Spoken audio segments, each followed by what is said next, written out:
What is going on? I'm Zedmot. Happy Valentine's Day to all of you out there. Generally not a happy day for about half the population, so hopefully this gives you a little bit of entertainment, little bit of distraction if you're not having a good day. Anyways, we are going to jump quickly over into the shop, making sure that our boost is still active. We have a new troop. Not a new troop. She's been here before, but she is pretty darn awesome, and she is hopefully going to be my Valentine. Don't tell the wife. Shockaneer. Shockaneer is incredibly useful.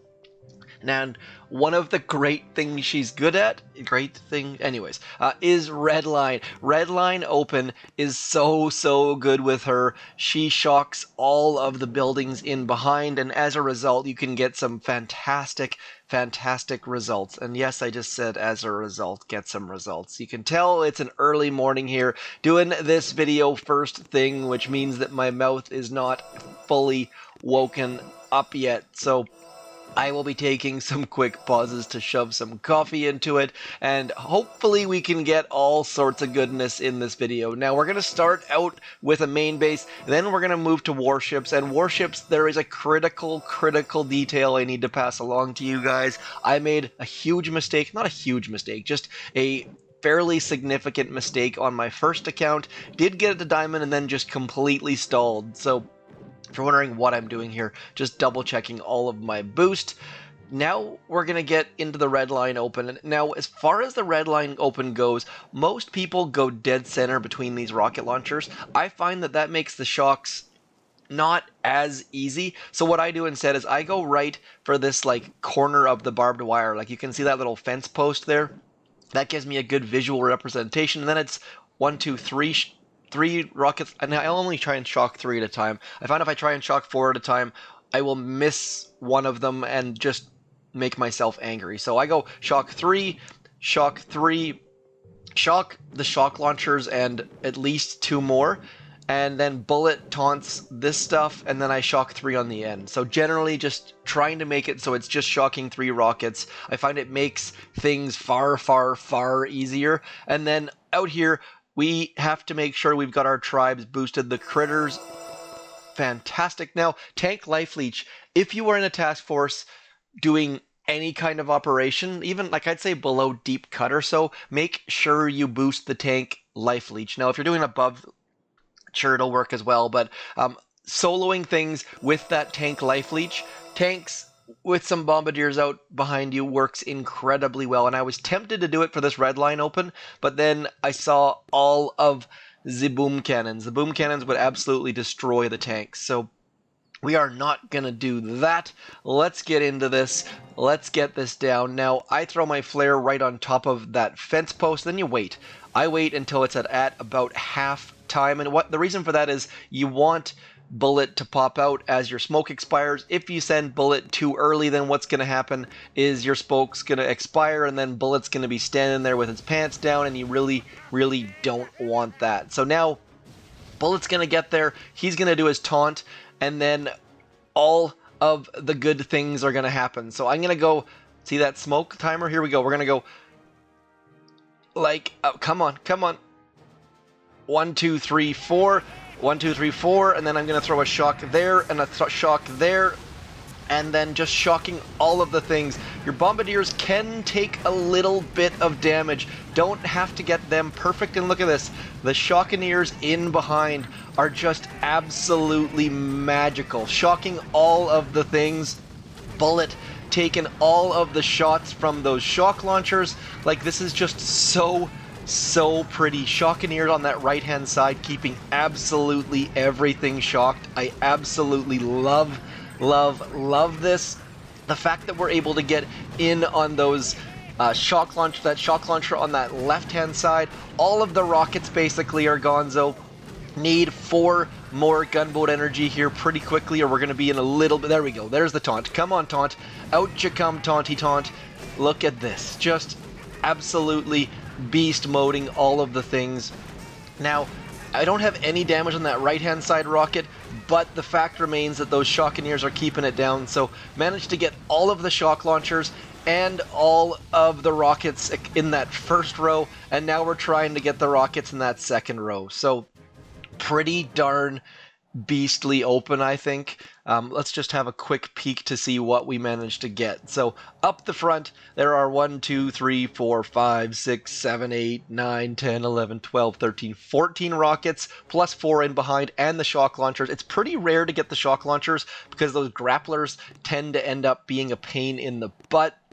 We managed to get, what is that, 17 rocket launchers and a bunch of the boom cannons and both the shock launchers. So that's going to play huge, huge dividends. If you don't know this attack, the next hit up is going to get rid of 5 boom cannons and the rocket launcher, and then there's a spot just like at the absolute, you end up getting like 4 grenadiers chucking at that front shock launch shield generator, and then the shields go down and then you rush the core. So this should, in theory, go down in 3 attacks, which is pretty good for those extra rockets on Redline.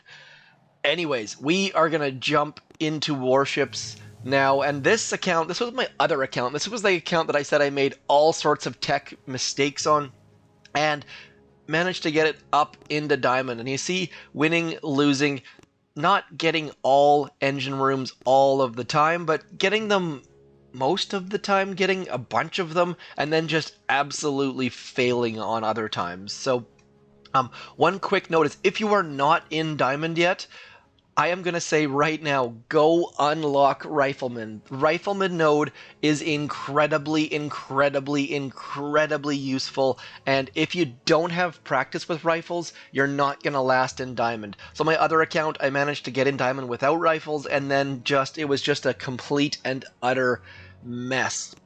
So you'll see here, we're going to be dropping some rifles, doing this long flare up that left-hand side, and then just waiting, and then dropping some more rifles and another flare. And what that's going to do is that's going to get all of our troops all spread out, and then to that Everspark, just absolutely psyched out that boom mine, took a step towards it, and then said nope. And now the next critical detail is practice using the universal remote. The universal remote makes things so much better. I was so hesitant for so long, but then just switching from Critter Swarm to that universal remote made all of the difference in the world. So, and last but not least, holding off your rifles.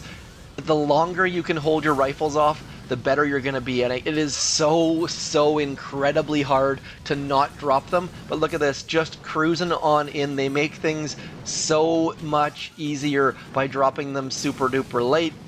And I don't think there would have been any chance I would have taken down all of these engine rooms had I not waited to drop those rifles. So lots and lots of details crammed in here into this one tiny video.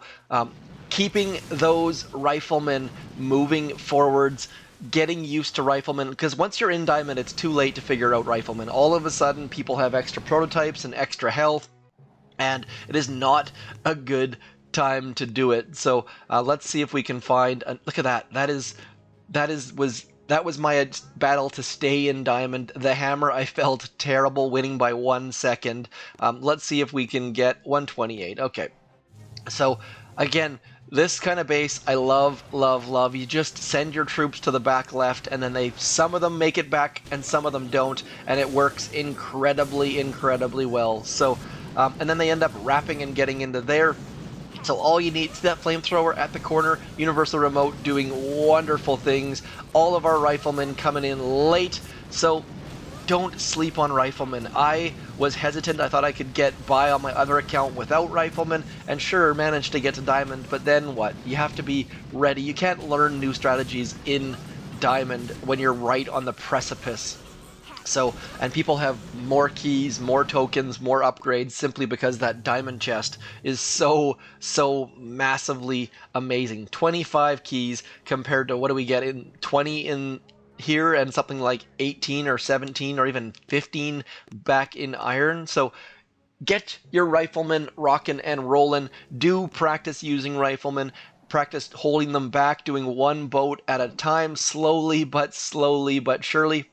Let's do a quick I want to do a quick show of the tech tree at this point. So flares, tick 3 is all you need. If you're tick 2, I highly recommend going to tick 3. I made a bunch of mistakes by doing that. Mechs, do not waste tokens on mechs. You only get 500 health by upgrading them, or 200 health in some cases. Not worth upgrading them. And last but not least, do make sure you check the level in here. So you see I've got level 5 mechs in here. If we go back to my tech tree, they're showing as level 3. So if I was to upgrade mechs right now, all they're going to do is nothing. You're actually going to potentially even downgrade them to 5 to 4, wasting tokens. So that swap between Everspark and mechs just wreaking havoc. So my Everspark here showing as rank 13. If we check her real rank right in here, you'll see she's actually rank 6. So clearly I maxed mechs on this account, then they swapped them, and you get to keep that max. So it looks in the tech tree like my mechs are sitting at rank 3. They're not. Don't waste tokens on them. Do check your stats. If you have any questions about what's going to happen if you upgrade or don't, let me know. I've figured out things in the worst possible way, and they have confirmed they're not going to fix that. It's just a bug. They're just going to have to be careful not to put a hero in that first slot ever again. So medkits, don't waste tokens on those, in my opinion. Otherwise, pretty standard. I did go up the top road. I've got base level artillery for clearing mines. Very useful. Better than barrage, I think, but just because it doesn't cost as much and you can pinpoint accuracy clear the mines. Rocket choppas I was using back in 4 engine rooms, but now not so much unless someone's base is awful. And rocket choppas, if you have bullet, of course, a whole different story. Anyways, that is going to be my very quick video for the morning, trying to mix in some warships and some Shockaneers. Let me know in the comments which troops you're using Shockaneers with. I gotta say, you know what? Let's throw this out here, because Shockaneers with Life Leech tanks are going to be basically unstoppable. This is going to be a combo that you can clear your map with incredibly easily. I'm going to mix in some Bombardiers, simply because Bombardiers are going to speed things up, give us all that DPS. Then we're going to come in and attack Desert Fox. Desert Fox with that cool looking M at the shore. It's amazing how big your statues can get. Throw in your trophies on top of that, and you've got a good recipe for drawing all sorts of things. Keep it PG, please. Anyways, well, we're just going to drop and watch. Don't have to throw anything. All I'm going to do is clear some mines so I don't lose troops to boom mines. And then we're just going to watch these things cruise on through. Like, there should be nothing that can stop these things. Bullet's going to be slightly in front, which means he's going to draw the fire from all of the buildings for the starters. And then just cruising through. Look how long these Shockaneers beams are. Like, they are incredibly long. Need to give Bullet an energy drink just so he gets slightly further ahead. Like I said, we're going to clear those boom mines, clear some of the shock mines, maybe, but just cruising. I think we've lost a total of 0 troops so far. Our tanks are healing themselves. Might lose that one Shockaneer there. She is just on the precipice of dying. Look how good these troops are. They are going to be super ridiculously overpowered. You can just crush everything in front of you. Shockaneers keeping your troops alive, tanks healing themselves, Bombardiers coming in at the back once all of the mines have been cleared and just throwing serious damage towards everything. So I used 0 shocks, 0 flares, 0 smokes, and managed to take that base down with very few casualties. You will lose some Shockaneers, so maybe you want to throw Kavan back there so he can keep them alive.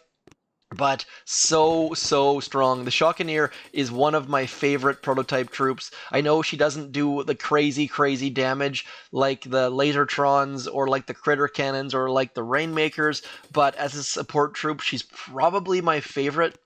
If you have a better support troop, please let me know, because I'm probably overlooking something, but my gosh, the proto troop that is the Shockaneer is fantastic. Operation attacks included, as you saw from the beginning there.